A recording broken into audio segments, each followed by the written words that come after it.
เอาสวัสดีกาเทว่าเวลานาทีมาฮอดจะเถิดกันแล้วพี่น้องเขาเนาะกาเทว่าจับย่อบอกเข้ามากันแล้วบางคู่บางคนนี่เบิดลายจอกลายแก้วกันแล้ววันนี้เป็นเกียรติส่งท้ายปีเก่าต้อนรับปีใหม่พศ2560วันนี้ทีมงานศิลปะดนตรีเขาเกี่ยมพร้อมพับใส่ให้กับท่านประธานแขกผู้มีเกียรติเนาะเนื่องในโอกาสบุญสงกรานต์ปีใหม่เราปีนี้บ่มีสิ่งใดภาคพิต้นดองมีแต่เสียงเพลงเสียงน้ำการบรรลุปลุกเพลงบรรเลงเสียงเสพให้กับท่านประธานแขกผู้มีเกียรติ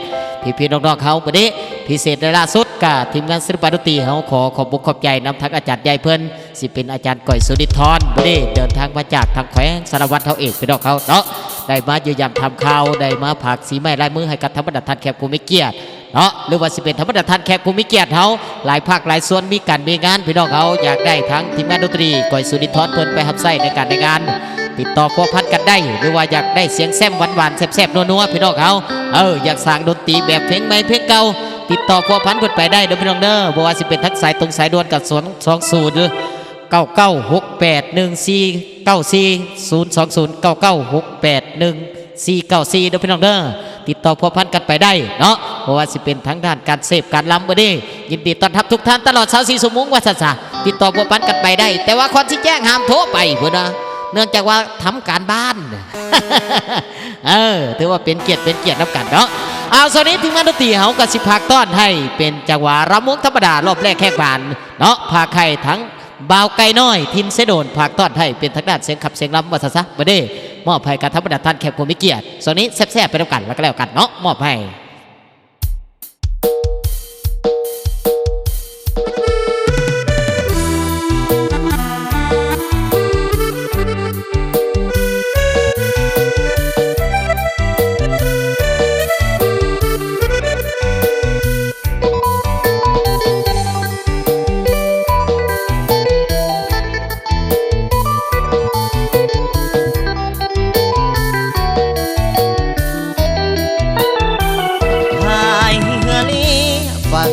ไปตามลำน้ำเสโดนพายเหือผ่านแกงหินคนเก็บผักกระโดนดอกไผ่ใบเมื่อยามหาเศร้าพี่น้องสองฝั่งพาลาบุญมีจึงได้มาหาว่าน้องแก้วตาสาวฝั่งแคมเซโอ้สาวบ้านดีบุญอายมีจึงได้พบกันโซโล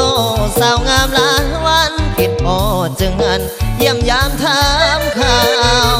เถื่อเนื้อเถื่อตายดีใจได้พบน้องสาวหัวแดงแกงแจวเคยเศร้าพักผ่อนยามเงาไอ้ไข่กายยาสาวพูดมองลุงคำส่วนมนไปมาหากันบ้านถาดผู้คบแกงสันคิดพอตาหวานบอกเคยลืมลา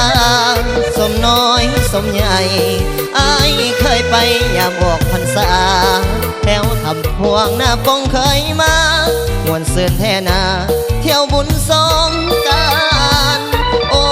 สาวบ้านแห่สาวบ้านแก่ผู้ทาสคนงามพระบาทไอเคยมายามเที่ยวบุญเดือน3พรลำวงเกี่ยวกันสาวบ้านท่าหลวงไอเป็นห่วงน้องสารคำสาวห้วยคูนอุดมยังจำก่อนเคยสัมพันธ์สาวฝั่งเสโดน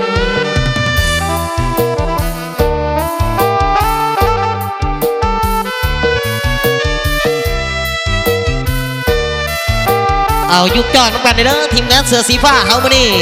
เนาะแล้วก็ทีมงานเสือแดงที่ฮักเขายุกแนบกันเด้อมาดิเด้อ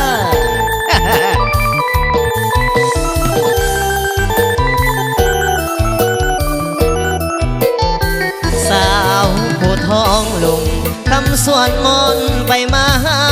กันบ้านทานผู้พองแกงสันเห็ดพอตาหวานบอกเคยลืมลาสมน้อยสมใหญ่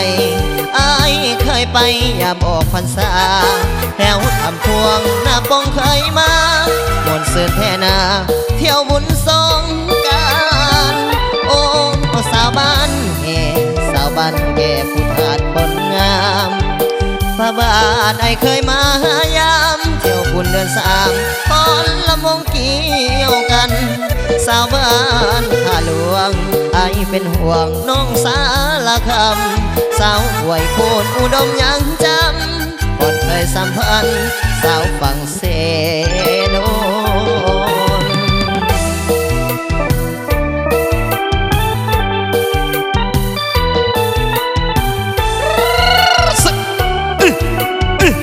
ทีมงานเสื้อแดงที่งานเขาเด้อมาดิเด้อยุกจอกกันเด้อกันมาโสดกันดีเออ ขอบใจเนาะทั้งสมาคมคนบักมวนเขาส่วนนี้อยู่ในการกำลังตีกันไปก่อนทีมงานเสือแดงที่ฮักบอกว่ามื้อนี้เบิดหลายจอกหลายแก้วกันแล้วแต่ว่าบอกขมูพาเพื่อนโคตรสงเสียงหวานนี่ยังบ่ทันได้ยุกจักเทื่อดอกมื้อนี้เบิ่งคักแล้วสิได้ยุกก็สิได้ยุกน้ำก้นเพิ่นนี่แหละมื้อนี้ก็ดี เนาะขอบคุณขอบใจแล้วก็แล้วกันหลายๆทานมื้อนี้เนาะ